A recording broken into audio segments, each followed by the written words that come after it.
YouTube channel. ඉතින් ඔයාලට කොහොමද? ඔන්න ටික දවසකට පස්සේ අපි මේ හැමෝම ලස්සන ගමනක් යන තමයි හදන්නේ. දැන් අපි දෙන්න නෙවෙයි, අපි 3 දෙනාම අපේ අම්මයි තාත්තයි අපි 3 දෙනයි තව අපි නන්දලා වගේකුයි තමයි මේ ගමන ගියේ. බලන්නකෝ අපි යන්නේ කොහෙද කියලා. මම අපේ පුතු පැටිය හම්බෙන්න ඉන්නකොට කතරගමට බාරයක් වුණා.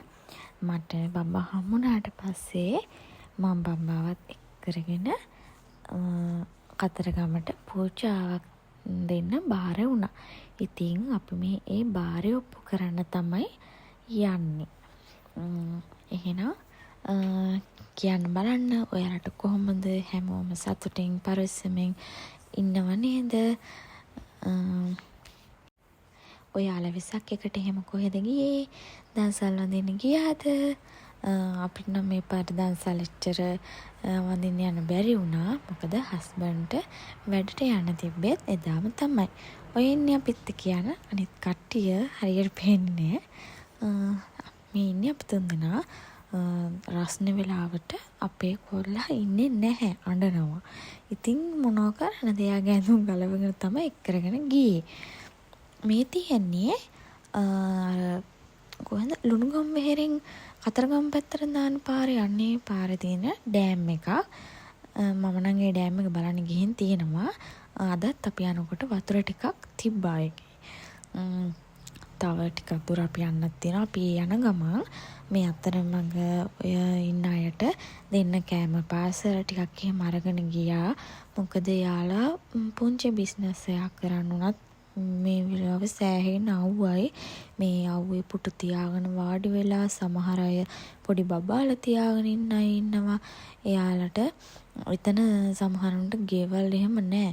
එතකොට යාලා කන්න බොන්න අරන් එනවද ඒවත් මොනවද දන්නේ නැහැ. ඉතින් අපි කෑම එකයි වතුර බෝතලයයි අපිට පුළුවන් විදිහට අපි ඒ පාරේ හිටපු අයට දුන්නා. ඔය ඉන්නේ අපි චූටියා. හරිය කෝලම්. දැන් ඉතින් එන්න කෝලම් වැඩි. ඉතින් එයාගේ කෝලුනුත් බල අපි දැන් කතරගමට යන ගමන් තමයි ඉන්නේ. දැන් නම් කතරගමට ටිකක් ළඟයි. මම බබාට සූට් එකක් දාගෙන ආවේ නෑ. මොකද නෝමල් ඇඳුමක් දාගෙන ආවා. කිට්ටු වෙනකොට කිට්ටු වෙලා ඇඳුමක් අඳව ගන්නවා කියලා. මොකද එයාටත් අපහසුයි. එයා කොහොමවත් රස්නිට යන්න කැමති නැහැ. රස්නි වෙලාවට ඉන්නෙත් නැහැ. පුදුම විදිහට අඬන්නේ. ඒ හින්දා තමයි දැනුත් ඉස්කිනි පිටින් ඉස්කිනියත් ගලවලා එක්කන් ගියේ. දැන් නම් අපි ගොඩක්ම ළඟයි කතරගමට. අපේ පැංචනන් යන පළවෙනිම වතාව. අපි ආව එක්කන් යන පළවෙනිම වතාව තමයි. ඔන්න ඉතින් මම එයාව ලෑස්ති කරගත්තා. මොකද අපිට තව චුට්ටයි යන්න තියෙන්නේ. එයාවත් ලෑස්ති කරගෙන අපි දැන් අපි වාහනේ ඇතුළට අරන් යන්න කතා කරගත්තා. මොකද අපේ අම්මත් අසනීපෙන් ඉන්නේ. අපි තව කෑම පාර්සල් වගේකුත් තිබ්බා අපිට බෙදන්න. ඒවා අපි අර කතරගම ඇතුලේ ඉන්න අයට එහෙම බෙදුවා. හින්දා ඒවත් තියලා යන්න බැහැනේ. අපේ අම්මට අසනීප නිසා අපි ඉතින් කියලා මගේ මහත්තයා ගිහලා කියලා අපි කොහොම හරි වාහනේ ඇතුළට අරගෙන ගියා. නැත්තම් මේ ටික ඔක්කොම අපිට පයින් තමයි යන්න වෙන්නේ. හින්දා අපිට යන්න ඉතින් දුන්නා. දැන් අපි කතරගමට ඇවිල්ලා ඉන්නේ.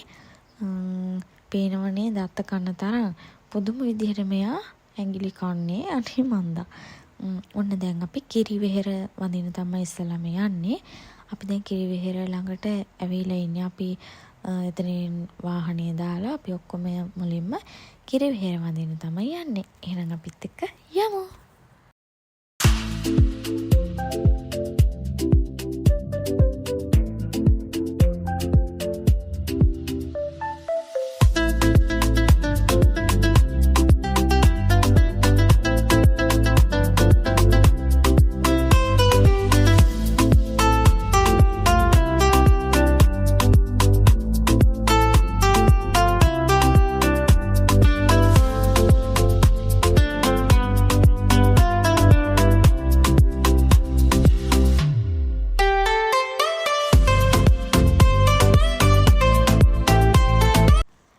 මුලින්ම ආවා කිරිවෙහෙර වඳින්න. දැන් අපි කිරිවෙහෙර ළඟට ඇවිල්ලා තමයි ඉන්නේ. අපේ අම්මට දනිස් කැක්කුම හැදිලා ඇවිදින්න බැරුව ඉඳලා දැන් තමයි ටිකක් ඇවිදින්නේ. එයාට උණු බාරයකුත් තියෙනවා. ඒ සේරම දේවල් අපි අද ඒ ඔක්කොම වැටි කරගන්න ඕන නිසා තමයි අපි අද විශේෂයෙන්ම මේ ගමන ගියේ. ඔය පේනවනේ පඩියක් එහෙම නගින්න තාමත් ටිකක් අමාරුයි. මම කිරිවෙහෙරත් වැඳලා පූජාවන්වත් තියලා මම ප්‍රාර්ථනා කරේ අනේ මගේ අම්මට ඉක්මනින්ම සනීප වෙන්න කියලා. මොකද කකුල් දෙකෙන් ඇවිදින්න බැරුව දනිස් වේදනාව තියෙන අය විතරයි දන්නේ ඒ වේදනාව කොච්චරක්ද කියලා. ඒ හින්දා අපේ අම්මට ඉක්මනටම සනීප වෙන්න කියලා මම ප්‍රාර්ථනා කරනවා. අපි තාමත් ඉන්නේ කිරිවෙහෙරේ. අපි කිරිවෙහෙර වැඳලා තමයි ගියේ පළතුරු වට්ටි ටික හදාගන්න. මොකද අපි පළතුරු වට්ටි කවදාවත් කඩෙන් ගන්නේ නැහැ. අපිම පළතුරු අරන් ගිහිල්ලා අපිම පූජා වට්ටි හදා ගන්නවා. හැම පාරම එහෙම තමයි අපි. ඔන්න දැන් ඉතින් අපි ඔක්කොමලා පළතුරු ටිකත් අරගෙන දැන් පූජා වට්ටි හදන්න තමයි යන්නේ. චූටි අරන නින්ද ගිහිල්ලා එයා ඉතින් තාත්තත් ඒම තමයි හිටියේ. ඔන්න අපි පූජා වට්ටි ටික හදාගන්න එතනට ආවා. එතන ගොඩාක් සෙනඟ හිටියා. අපි ගිය දවසෙත් මොකද ඉස්කෝලේ හැමත් නිවාඩුනේ. අපි දැන් පූජා වට්ටි ටික හදාගන්න තමයි හදන්නේ. පූජා වට්ටි අපිම හදාගෙන මෙතන ඉඳන් තමයි දේවාල වලට අරගෙන යන්නේ. දැන් අපි පූජා වට්ටි ටික හදාගෙන මෙතනට ආවා. ගොඩාක් අහුවසරයි. හෙවණක ඉන්නකොට ටිකක් ඒ අවසර අඩු වෙනකන් ඉඳලා තමයි අපි පූජා තියන්න ගියේ. මම පූජාව තියන තැන් වල නම් කිසිම වීඩියෝ එකක් ගත්තේ නැහැ. මොකද ඒ වෙලාවට එතන වීඩියෝ එකක් ගන්න නෙවෙයි යන්නේ. අපි අපේ වැඩ කටයුතු කරගන්න යන්නේ. ඊට පස්සේ අපි මහදේවාලටත් බබාව එක්කන් ගිහිල්ලා ආවා කන්න. එතනදී ඔන්න අපිට පොඩි යාළුවෝ ටිකක් හම්බුණා. අපි කෑම කන හින්දා එයාලා හතර අතෙන්ම ඇවිල්ලා අපේ කෑම අරන් ගියේ නෑ. හැබැයි අපි කෑම දැම්මා. ඊට පස්සේ එතන වටේම හිටපු සේරම එතනට ආවා. ඊට පස්සේ ඉතින් එයාලටත් කන්න දුන්නා. පේනවනේ ඉඳගෙන කනවා. එයාලා කරදර කරේ නෑ. ඉතින් එයාලත් කාලා එතන පාඩුවේ හිටියා. ඊට පස්සේ අපි දැන් මේ යන්න හදන්නේ කිරින්දට. හැබැයි යාළුවනේ අපි කිරින්දේ අපි හිතාගෙන ගියේ මැනින්ගගෙන් නාන්න. හැබැයි කතරගම මැනින්ගගෙන් නාන්න වතුර තිබ්බා. වතුර අඩුයි, ගොඩාක් අඩුයි. ඒක නිසා අපි අතපය මුණ සෝදගෙන අපි හිතාගත්තා කිරින්දෙන්ම මුහුදෙන් නාලා ගෙදර යනවා කියලා. හැබැයි අපි කිරින්දෙන් නාන්න හිතාගෙන ගියාට නාන්න දෙන්නේ නැහැ. රතු කොඩි එහෙම ගහලා අපි යනකොට ටික දෙනෙන් නනා හිටියා. හැබැයි යාළටත් පස්සේ නාන්න දුන්නේ නැහැ. මොකද රැල්ල මාර විදිහට සැරෑ මාර හුළඟක් තිබ්බේ. ඒ හින්දාද දන්නේ නැහැ. අපි කාටවත් ඉතින් කිරින්දෙන් නාන්න උනේත් නැහැ. අන්තිමට ඉතින් කොහෙන්වත් නාන්නේ නැතුව අපි ඊට පස්සේ ගෙදර ගියා. දැන් අපි මේ දින 30 වැව නේද? මම හස්බන්ඩ්ගෙන් අහුවම කිව්වා ඔව් වෙන්න ඇති කියලා. මම හිතනවා මේ 30 වැව තමයි තියෙන්නේ. අපි කිරින්දට දැන් යන ගමන් ඉන්නේ. අපි හිතුවේ නෑ ඉතින් නාන්න දෙන එකක් නෑ. එහෙම ප්‍රශ්න තියෙයි කියලා. හැබැයි අපි ගියාට පස්සේ තමයි අපි ඊට පස්සේ ඉතින් මුහුදු රැල්ල පොඩ්ඩක් පාගලා ආවා. ඉතින් මොනා කරන්නද නාන්න දුන්නේ නැහැනේ. එහෙනම් ඉතින් අපි බීච් එකට ගිහිල්ලා හම්බෙමු.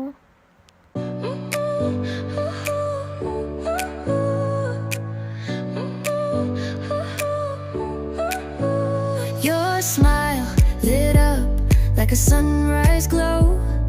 Touch so soft where the seasons flow.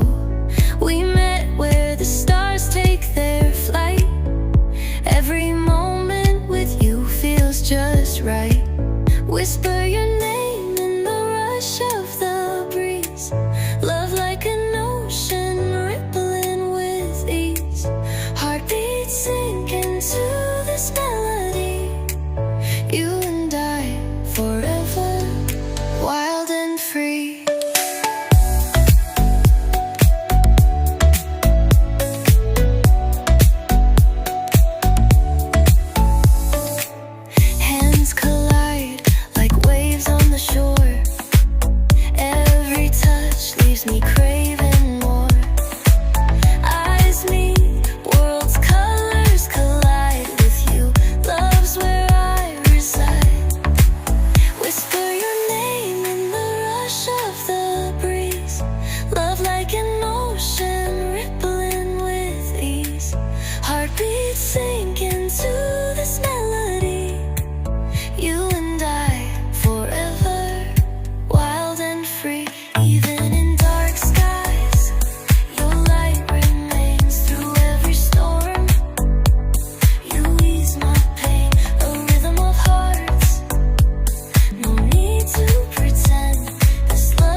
කිරින්දට ආවා.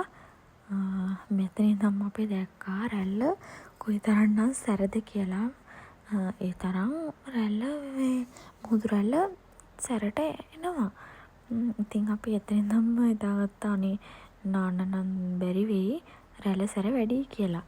ඉතින් අපි ගිහින්ම බලමු කොයි තරම් රැල්ල සැරද කියලා.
බලාගෙන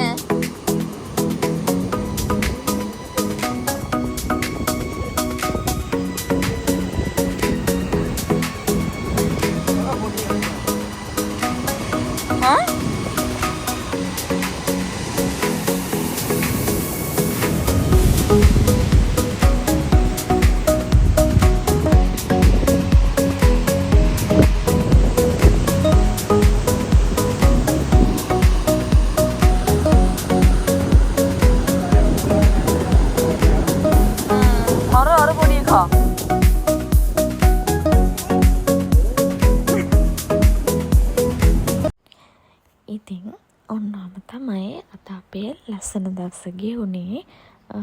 මොහොත නාන්න බැරි වුණා. ඉතින් මොනා කරන්නද? අවදානමක් තියෙන නිසානේ නාන්න දෙන්නේ නැත්තේ. අපි ඉතින් මොකටද ඒකට බලෙන් ඒකට ඉතින් අපි නාන්න ඕනිමයි කියලා වැඩක් නැහැ. මොකද හේතුවක් තියෙන හින්දා තමයි එතන නාන්න දෙන්නේ නැත්තේ. එහෙනම් ඉතින් ආයෙත් ලස්සන දවසක ලස්සන වීඩියෝ එකක් අරන් එනකන් ඔයාලා හැමෝම සතුටින් පරිස්සමින් hina වෙලා ඉන්න. එහෙනම් අදට ගිහින් යන්න ළමයි. හැමෝටම සරණයි. subscribe කරගෙන යන්න.